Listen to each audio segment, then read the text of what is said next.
Magandang araw po sa ating lahat. Ang pag-usapan natin ngayon ay ang tungkol po sa pagsampa, no, ng kaso laban kay Saldico at ilan pang mga individual, both DPWH officials, plus mga iilang pong mga kongresista at mga senador. Okay? At syempre, ito po ang sinasabi ko sa inyo, particularly si Congressman, okay, Saldico. Pero ngayon, hindi na po siya congressman dahil dati na siya, no? Nag-resign siya bilang congressman dahil po nga dawit siya dito po sa flood control anomaly. So kani-kanina lamang nalaman po natin through news na sinampahan na ng kaso ng ombudsman diyan po sa may Sandigang Bayan si dating Congressman Saldico. At syempre, itong si Congressman Saldico na dati na ay chairman po ng House Committee on Appropriation. Maliban po sa kay Saldico, sinampahan din po ng kaso ng ombudsman sa Sandigang Bayan yung ilang pong mga opisyal ng DPWH Mimaropa. At syempre, mga opisyal ng SunWest Corporation. At syempre, kaugnay din po dyan, mga kamunting tinig, ay yung dahilan kung bakit po sila sinampahan ay yung kanilang mga substandard na mga proyekto dyan po sa Oriental Mindoro na kung saan napunduhan po ng halos 300 milyon. No? Syempre, ang iba po natin mga kababayan ay naghahanap po ng tinatawag na resulta. Kasi gusto talaga nila mapanagot, mapakulong at syempre magbayad yung mga opisyal ng gobyerno na sangkot po sa flood control anomaly. Pero sabi ko nga, ayon po sa ating mahal na Pangulong Bongbong Marcos, kailangan po sigurado. Kasi madidismiss po yan kapag hindi. May mga kababayan po kasi tayo na ginagamit itong flood control anomaly para pabagsakin po ang ating mahal na Pangulong Bongbong Marcos. Sinabi nga po na ayon po sa ating mga dating vlog, ang hustisya ay gumugulong.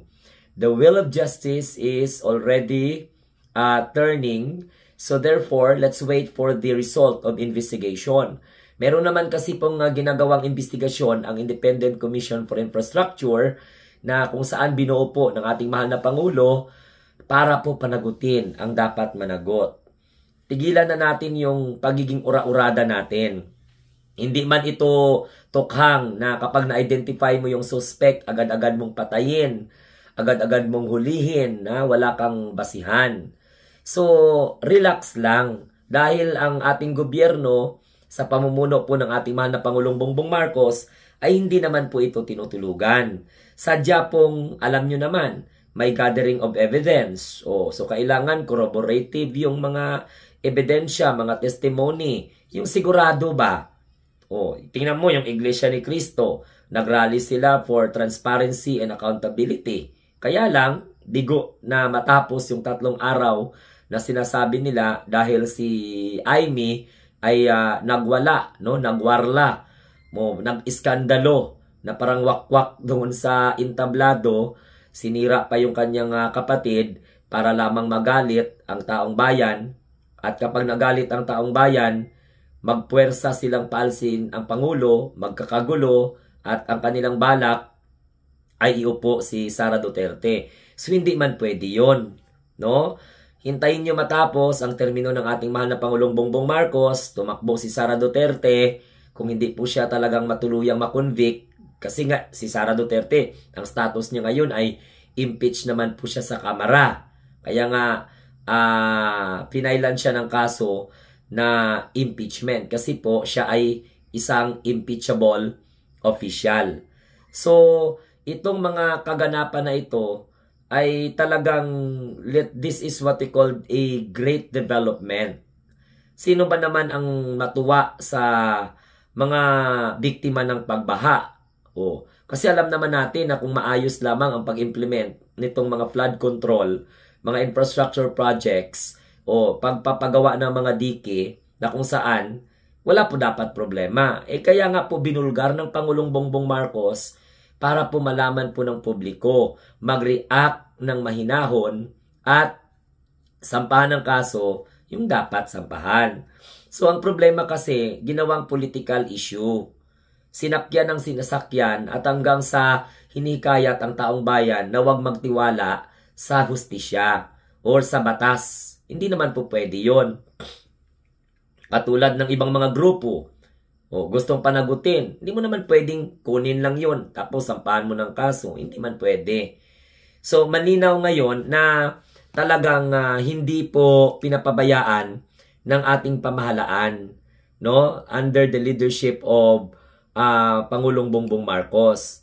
Ito po ay yung talagang ginagawa ng para, sabi nga ng ating mahal na Pangulo, so mapopurnada yung kanilang mga holiday vacations, no? Kasi magpapalabas po ang ombudsman ng warrant of arrest, no, sa mga kawani ng gobyerno, kawani ng Department of Public Works and Highway, mga kontraktor, congressman, mga senador, at karamihan po doon ay mga kaalyado ng mga Duterte, bilong po sa Duterte Black.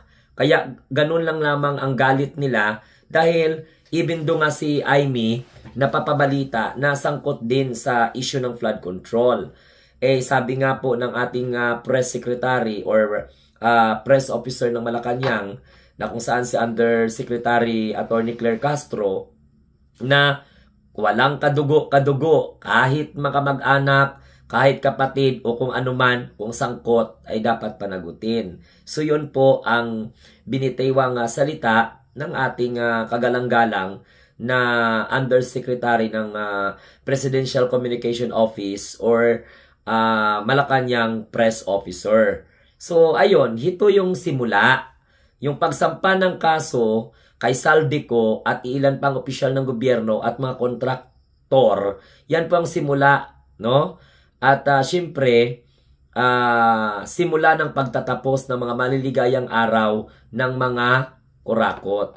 So, maghintay lang tayo. Huwag tayong magmadali, no? Hindi naman po, wala naman pong wala naman pong pabor-pabor.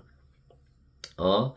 So, isa lang po si Saldico. 'Di ba? Pinalabas niya, idinawit niya yung Pangulo, dapat lumabas siya, umuwi siya, para nang sa ganon, panumpaan niya yung kanyang testimony dahil marami na pong mga opisyal ng gobyerno, mga mambabatas, na siya ay hinikayat na umuwi at panumpaan. Kasi hindi po magiging valid yung claim niya pag hindi niya po ito hinarap. Kasi po siya yung nag-akusa. So hindi naman po umpisa ng investigation kung hindi ka mag-submit ng inyong tinatawag na sinumpaang salaysay, no? Pwede kang mag-execute ng affidavit before the Office of the Ombudsman. And then you can take an oath to the Department of Justice. So, sa legal venue. Pero ito lang ang masasabi ko, ginagawa po ng ating pamahalaan sa pamumuno po ng ating Pangulong Bongbong Marcos na mabigyan po ng hustisya. Yung sigaw ng Iglesia ni Cristo, okay naman yun. Hustisya, pananagutan. Pero yung proseso ba? Kaduda-duda. Tapos nakipagsabuatan pa ang Iglesia ni Cristo sa mga political personality na walang ibang ginawa kundi nananawagan na bumaba ang Pangulo sa pwesto. Hindi naman po solusyon ang pagbaba ng Pangulo, no, para masolve ang problema. Di mas lalong mapatatagal at lalong hindi mapanagot yung dapat mapanagot kapag bumaba ang Pangulo sa pwesto. Tandaan, si Pangulong Bongbong Marcos po ang isa sa mga dahilan kung bakit nagkaroon po ng kaalaman ang taong bayan na talamak po yung korupsyon. So, bakit ang Pangulong Bongbong Marcos ang ididiin na may kasalanan? No? So, mali po yun. Kaya, itong mga nangyayari, this is a very good development because ang Office of the Ombudsman talagang sumugod na sa Sandigang Bayan para po sila isampahan ng kaso. Kasama po mga Department of Public Works and Highways, Memaropa. No? Yan yung mga ilang opisyal ng Memaropa. region. No? Diyan po sa Department of Public Works and Highway. And then, ready na po yung mga congressman, mga senador. Actually, kasama po dyan sila Chis Escudero, Jinggoy Estrada, Joel Villanueva, at syempre dyan si Saldico, mga dating opisyal ng Department of Public Works and Highway, syempre mga may-ari ng contract construction company, na kung saan ay nakinabang po sa pundo ng gobyerno in line with the infrastructure projects. So, ganun lang, no? Kailangan po natin na maunawaan na may process po. Hindi po authoritarian ang gobyerno, mayroon tayo ngayon, hindi po. Always sinusunod ng ating Pangulo ang tinatawag na due process. Unlike sa mga previous administration, hindi po talaga ina-apply ang due process. Kasi pag suspect ka, kinabukasan, patay ka na kaagad. So dito, kailangan po na busisisiin. Hindi malusutan, kailangan sigurado para walang kawala. Okay? So, yun lang, uulitin ko po sa inyo ang magandang balita na to, magandang development na to. Ibig sabihin, talagang hindi po ito tinutulugan. Kaya dapat relax lang tayo, okay? Maghintay tayo na matapos ang investigation, and then kung halimbawa hindi pa nagsimula yung investigation, tapos andyan na po yung mga gathered evidence, so pwede naman po pa magsampa ng kaso ang ombudsman sa Sandigang Bayan at i-vet po yung mga evidences. Okay? So, salamat at good luck sa Office of the Ombudsman and of course sa ating prosecutor na dapat may ma-prosecute nito. And dapat ay mapapauwi na. Since nasampahan na ng kaso si Saldico, pwede na po siyang tanggalan ng pribilehiyo ng pag-hold ng Philippine passport. So, pwede na pong ikansela ang Philippine passport niya. So, aanuhin na po yan ng Interpol.